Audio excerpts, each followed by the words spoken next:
Hope all of my learners and students are fine by Allah. I am also fine, Alhamdulillah. So, what's an adjective? An adjective is a word which describes a noun or which gives extra information about noun is called an adjective.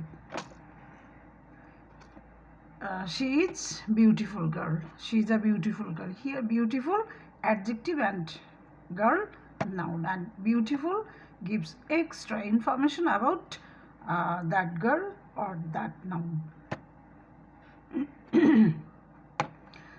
So in a sentence which describes, explains or gives extra information about noun is called an adjective. That means যে শব্দ দ্বারা নাউনের দোষ, গুণ, সংখ্যা, পরিমাণ ইত্যাদি নির্দেশ করে থাকে তাকে অ্যাডজেক্টিভ বলা হয়ে থাকে। এবং অ্যাডজেক্টিভ নাউন সম্পর্কে কিছু অতিরিক্ত কিছু বলে থাকে বা ব্যাখ্যা করে থাকে।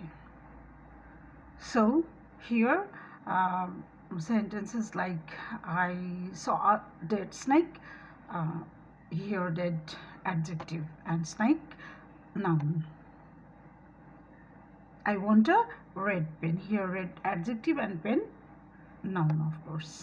Hope you can understand and you can apply it in your grammatical terms next. Thank you.